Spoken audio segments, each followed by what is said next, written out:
Hello दोस्तों, आपका एक बार फिर से स्वागत है आपके इस YouTube चैनल में एक नए वीडियो के साथ। मैं हूं धनंजय और आप देख रहे हैं डेली ट्रेवल हैक। दोस्तों, बालेश्वर के पास जो इतना भीषण ट्रेन हादसा हुआ है उस पर मैं लगातार नज़र बनाए रखा हुआ हूं और जो जानकारी मुझे मिल रही है मैं आपको अपडेट देने की कोशिश कर रहा हूं अपने सोर्स से, रेलवे एम्प्लॉय से, इंटरनेट से, जहाँ से भी हो रही है। जो मुझे जैसे जैसे पता चल रही है, मैं गलत भी हो सकता हूँ, मैं पहले ही बता रहा हूँ मैं गलत भी हो सकता हूँ, लेकिन जो थोड़ा बहुत जानकारी रखते हैं, जिनको थोड़ी जानकारी है, उनसे जो पता चल रहा है मैं आपको बताने की कोशिश कर रहा हूँ। तो अभी तक क्या हुआ है, अभी तक देखो रजिस्ट्रेशन का काम चल रहा है, पूरे जोर शोर से चल रहा है। हमारे माननीय रेल मंत्री वहाँ डटे हुए हैं, स्पॉट से हिल नहीं रहे हैं। कल से आए हुए हैं, कल मॉर्निंग आ गए थे और अभी तक वहीं हैं, पूरा देख रेख में खुद ही काम कर रहे हैं। तो अभी तक आपने न्यूज़ चैनल देखा होगा, टीवी पे देखा होगा, सब जगह एक ही चीज़ चलाया जा रहा है, ये दुर्घटना का कारण पता चल गया, ये हो गया, वो हो गया। दुर्घटना का रूट कॉज पता चल गया है। सेफ्टी ऑफ कमीशन इस पे रिपोर्ट बना रही है और जल्द ही इसको सौंप देगी रेलवे को और ज़बरदस्त कार्रवाई की जाएगी जो भी इसमें दोषी लोग हैं। लेकिन कल मैंने एक वीडियो बनाया था जिसमें मैं आपको बताया था घटना का रीजन क्या था। जो ट्रेन आई कोरोमंडल एक्सप्रेस और वो लूप में घुस गई, तो रेलवे के इतिहास में, रेलवे का जो सिस्टम है उसमें ऐसा संभव नहीं है। ऐसा हो ही नहीं सकता है कि थ्रू सिग्नल है और गाड़ी लूप में घुस गई हो। तो इसके बारे में मैंने खुद थोड़ा ड्रोन व्यू देखा, जानकारी जुटाई, थोड़ा देखा। रेलवे में इंटरलॉकिंग सिस्टम होता है, एक इंटरलॉकिंग सिस्टम होता है।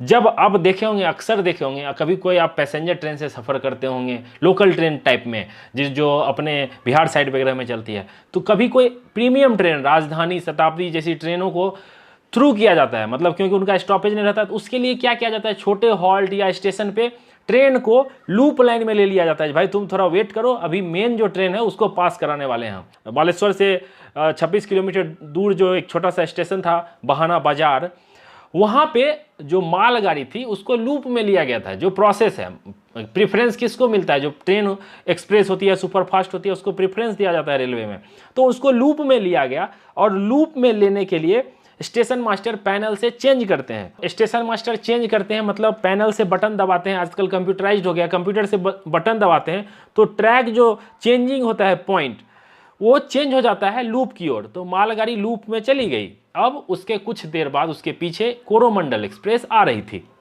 कोरोमंडल एक्सप्रेस आ रही थी और उसका सिग्नल पूरा ग्रीन था, क्योंकि अपने फुल स्पीड में ही जाएगी ट्रेन। वो लूप में लिया, लूप में लेने के बाद एक फॉलिंग मार्क होता है, जो एक डिवाइड आप देखे होंगे, व्हाइट कलर का FM लिखा हुआ होता है। वो फॉलिंग मार्क क्रॉस जब तक ना मालगाड़ी कट जाए तब तक जो पॉइंट बना हुआ है वो लूप में ही रहेगा। जब वो फॉलिंग मार्क क्रॉस कर जाएगी तो ही स्टेशन मास्टर उसको चेंज कर सकते हैं मेन लाइन की ओर।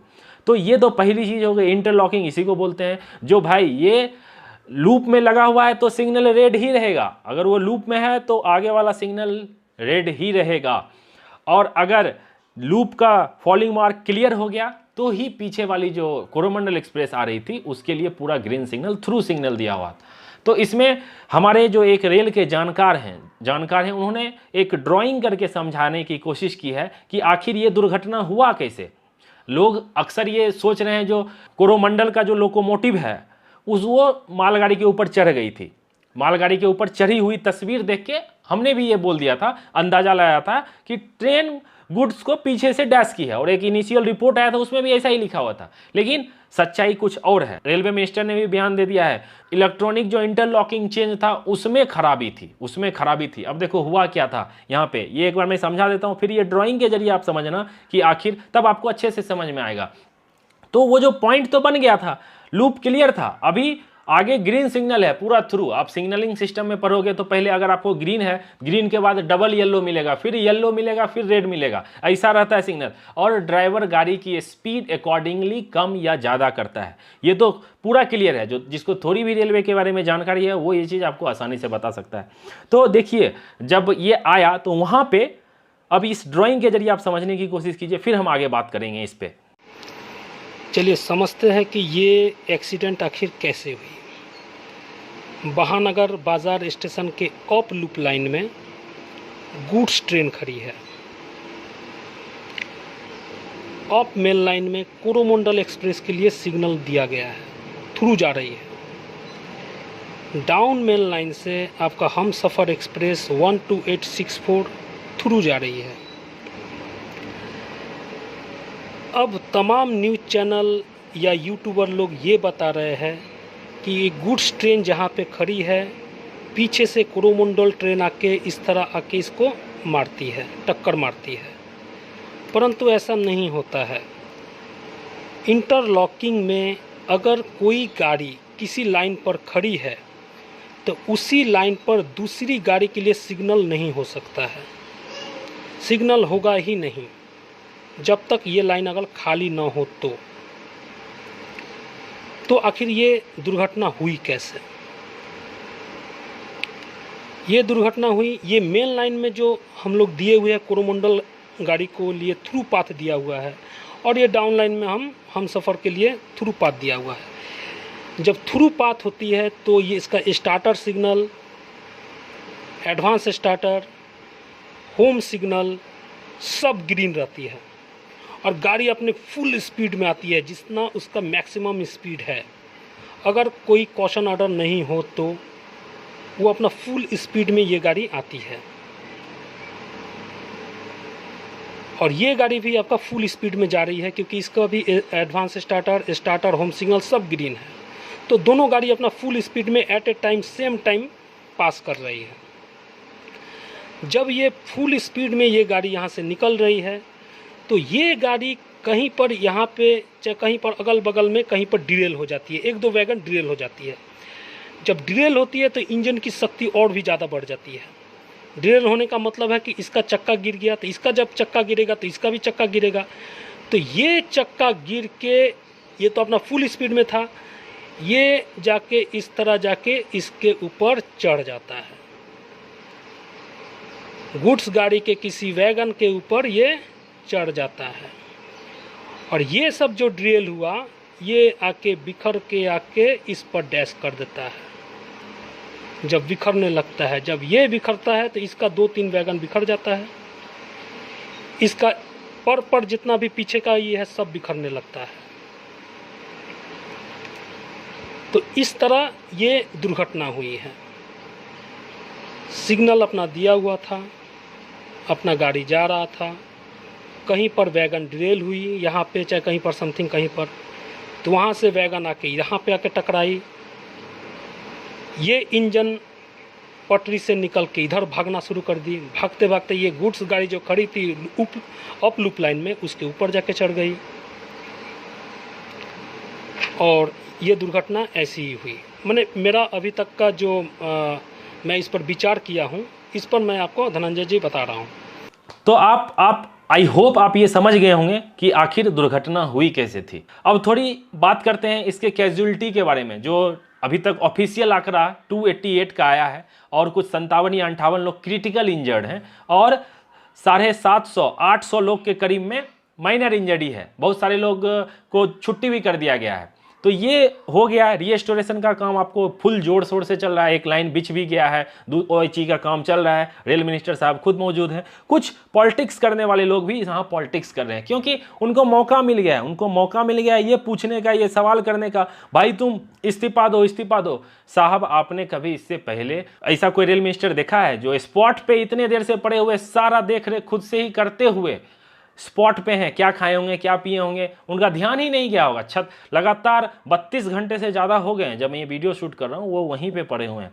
तो रेल मिनिस्टर साहब आपके इतने एजुकेटेड हैं, इतनी जानकारी है उनको सब चीज़ विषय में।